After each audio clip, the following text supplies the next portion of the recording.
I got to watch the boys finale in 4DX. Let's talk about it. Starting off, that beginning part with Frenchie and the asshole jokes, I mean, that just went on for too long. It was nearly 3 whole minutes. I see what they were trying to do, but for me and a lot of people in the movie theater, it just didn't really hit for us. Seeing Ryan and Homelander talk again after the last time they spoke was really interesting. Ryan really did feel like an afterthought this season. He only came in when it felt like it was necessary, but we'll talk about that later. All the Gen V characters were just wasted.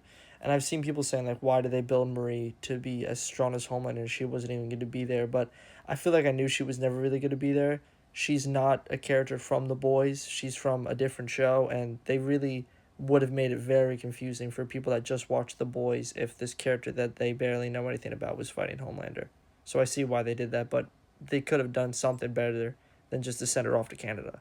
Sage's ending was also lackluster. I mean, she's dumb now. Yeah. When I tell you every single time the Deep was on screen, everybody clapped and everybody cheered. I mean, it was insane.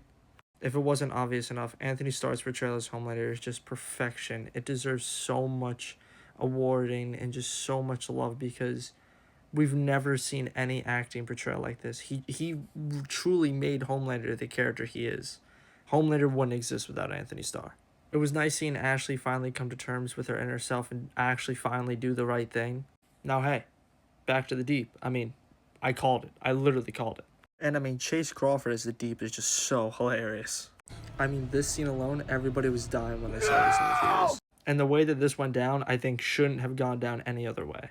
Finally seeing these two just beat the living crap out of each other was some of the most entertaining bit of The Boys that I think I've ever seen in my life.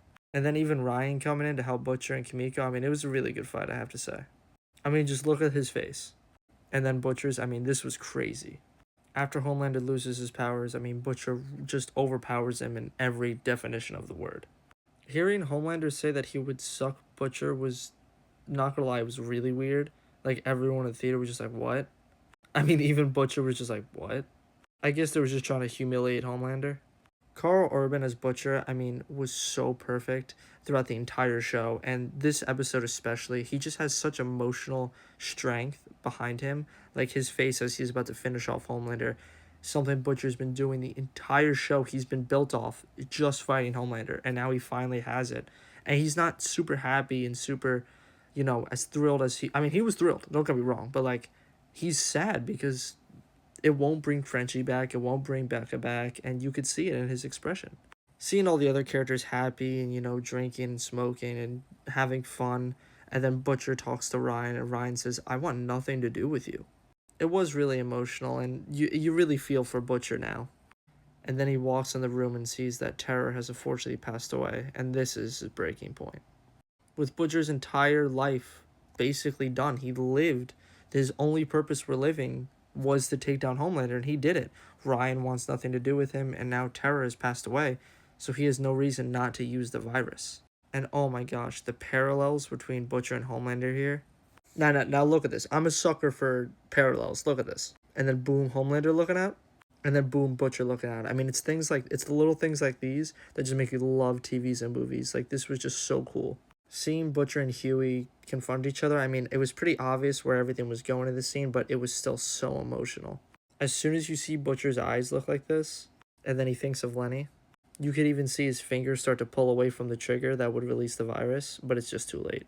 I'm serious when I say it actually almost brought me to tears when he said, what do I do now? He genuinely didn't know what to do with his life because the thing he's been trying to do for years now, he finally accomplished it. And Huey says, you don't have to do anything. That part, say what you want about the episode, but that part was by far the best part of it. Then we get back to all the other characters having a happy ending, but seriously, why did they name their child Robin? Why would they do that? And I've seen people talk about it too. It should have been Lenny. They could have named it Lenny, William, or anyone, but anything would have been better than Robin.